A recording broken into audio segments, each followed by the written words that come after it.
berusahalah mencoba. Seperti kalau orang Jawa bilang, urip kuwi kudu urup. Jadi hidup itu harus berguna bagi orang banyak. Karena apa? Karena hidup itu hanya singkat sekali. Kita nggak tahu kapan kita akan dipanggil oleh Yang Kuasa. Apa yang kita bisa perbuat untuk bumi ini? Kita harus meninggalkan sesuatu. Semua orang bakalan tidak ada. Tidak ada satu pun yang bisa. Tiada yang kekal, Pak. Tidak ada yang kekal.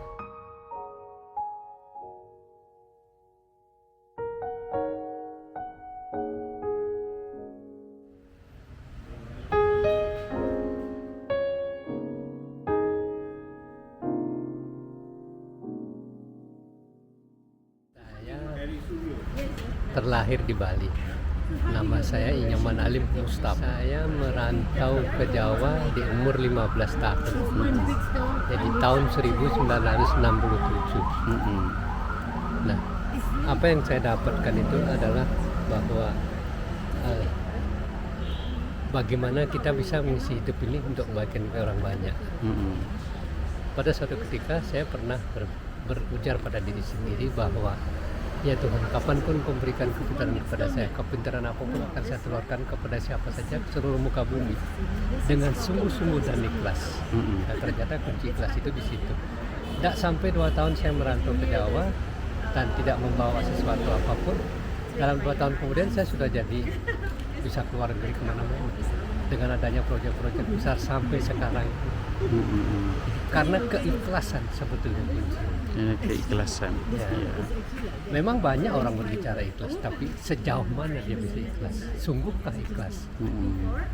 Kalau benar-benar dilakukan dengan sungguh dengan ikhlas, saya bisa menularkan ilmu kepada siapa saja ke seluruh muka bumi. Hampir separuh dunia sudah kita lihat. Ini benar-benar terjadi. Nah, itu makanya saya ingin membuat sebuah statement kepada generasi itu, meninggalkan sesuatu. Bagaimana kita benar-benar bisa berbuat sesuatu, bisa meninggalkan sesuatu untuk generasi. Karena kalau kita berbuat sesuatu, itu berarti hidup kita sudah berarti bagi orang banyak.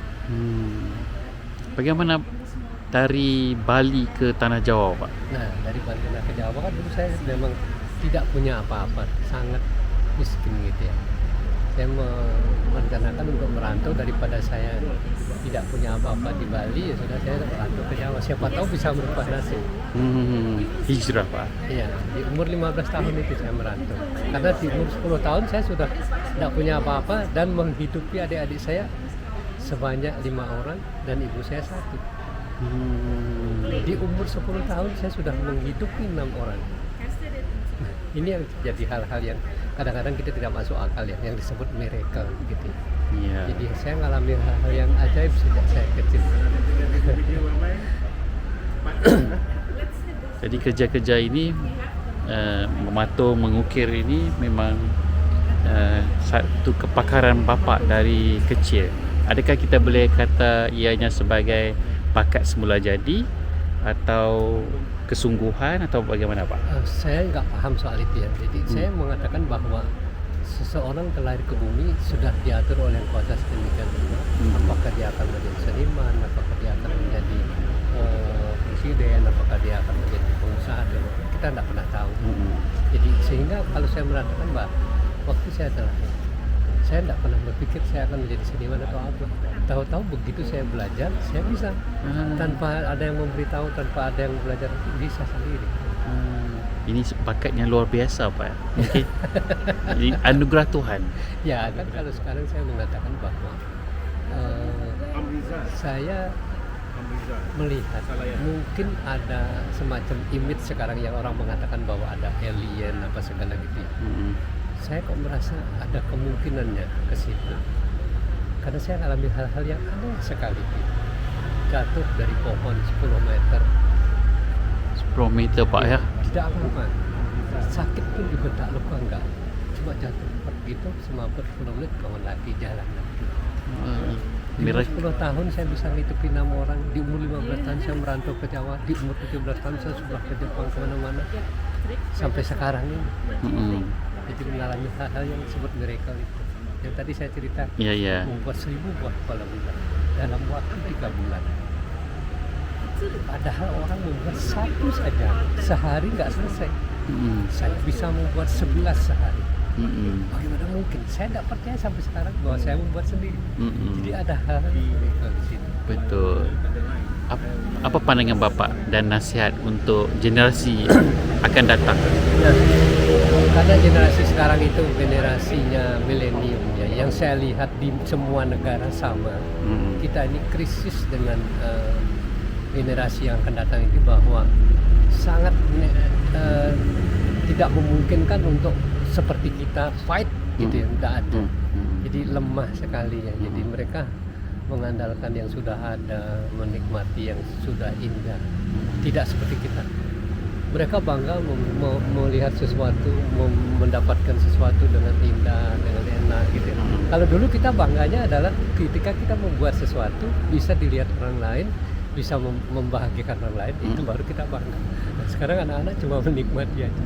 Nah, saya inginnya bagaimana caranya menciptakan sesuatu supaya generasi kita itu fight seperti kita. Bagaimana caranya? Kita harus bersama-sama di seluruh negara dunia ini, harusnya bagaimana mengadakan forum atau apa, bagaimana kita menciptakan supaya generasi kita seperti kita dulu. Jangan seperti yang sekarang ini. Mereka hanya bermain game, bergadget. Ini sangat berbahaya sekali. Menurut saya kita harus berusaha bagaimana caranya.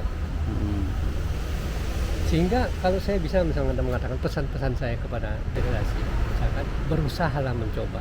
Seperti kalau orang Jawa bilang, urip kuwi kudu urup. Jadi hidup itu harus berguna bagi orang banyak. Karena apa? Karena hidup itu hanya singkat sekali. Kita nggak tahu kapan kita akan dipanggil oleh Yang Kuasa.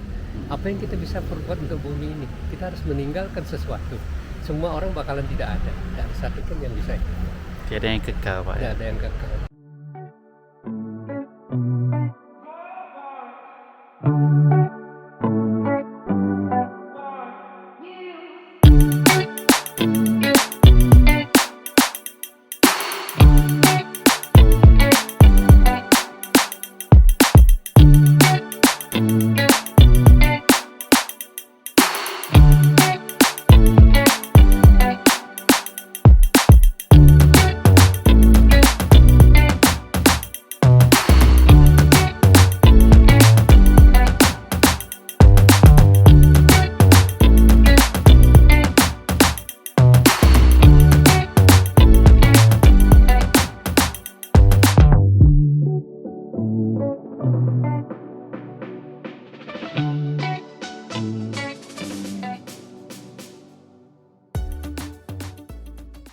Terima kasih Bapak atas nasihatnya, atas perkongsiannya.